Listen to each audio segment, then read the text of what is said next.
എന്നോട് എന്താ സംസാരിക്കാനുണ്ടെന്ന് പറഞ്ഞത്? അത് മറ്റൊന്നുമല്ല. എന്റെ അശോകവനത്തിലെ സീതയിൽ തനിക്ക് ഹനുമാനായിട്ട് അഭിനയിക്കാൻ പറ്റൂ? പറ്റും, പക്ഷെ എനിക്ക് വാലില്ലല്ലോ. അത് സാരില്ല, ബാക്കിയെല്ലാം കറക്റ്റ് അല്ലേ? ശരീരപ്രകൃതി, പ്രധാനമായിട്ടും ഫേസ്, അത് വളരെ കറക്റ്റാണ്. Thank you. അപ്പൊ എപ്പോഴാണ് ഷൂട്ടിംഗ്? ഷൂട്ടിംഗ് എപ്പോഴെങ്കിലും ആവട്ടെ.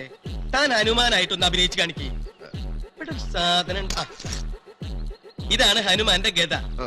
ഗദ എന്തിയ ഹനുമാൻ നടന്നു വരികയാണ്. എന്താ വരവ്, എന്താ വരവ്. കൊള്ളാം കൊള്ളാം കൊള്ളാം. അപ്പൊ ചെറിയൊരു പ്രശ്നം. എന്ത്? തിരക്കഥയില്ല. തിരക്കഥ ഞാൻ എഴുതാം. തനിക്ക് തിരക്കഥ എഴുതാനും അറിയോ? കൊള്ളാം. എന്റെ അച്ഛനൊരു തിരക്കഥാകൃത്താണ്. അമ്മയോ? എഴുതും. ബ്രദേഴ്സോ? എല്ലാരും എഴുതും. സിസ്റ്റേഴ്സോ? അവരും എഴുതും. സർവൻസോ? ചുരുക്കി പറഞ്ഞാൽ ഞങ്ങളുടെ നാട്ടിലും വീട്ടിലും തിരക്കഥ എഴുതാത്ത ഒരാളുമില്ല.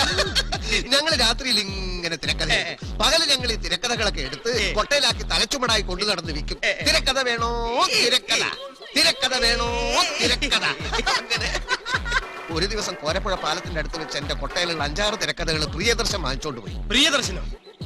അപ്പൊ താൻ പ്രിയദർശന്റെ തിരക്കഥാകൃത്താണല്ലേ? അതെ. എന്താടാ കളിക്കയ? ഇനിയും താൻ പ്രിയദർശന് തിരക്കഥ എഴുതി കൊടുക്കും. അങ്ങനെ കൊടുത്തതിന്റെ ചെപ്പക്കുറ്റി അടിച്ചു പൊട്ടിക്കും. അതിനു മുമ്പ് തന്റെ കണ്ണ് ഞാൻ തുറന്നെടുക്കും. ഞാൻ എന്റെ തിരക്കഥകൾ എനിക്ക് ഇഷ്ടമുള്ളവർക്ക് കൊടുത്തോടോ. തിരക്കഥ വേണോ തിരക്കഥ, തിരക്കഥ വേണോ തിരക്കഥ. തലയ്ക്ക് സുഖമില്ലാണ്ടായ എന്താ ചെയ്യാ?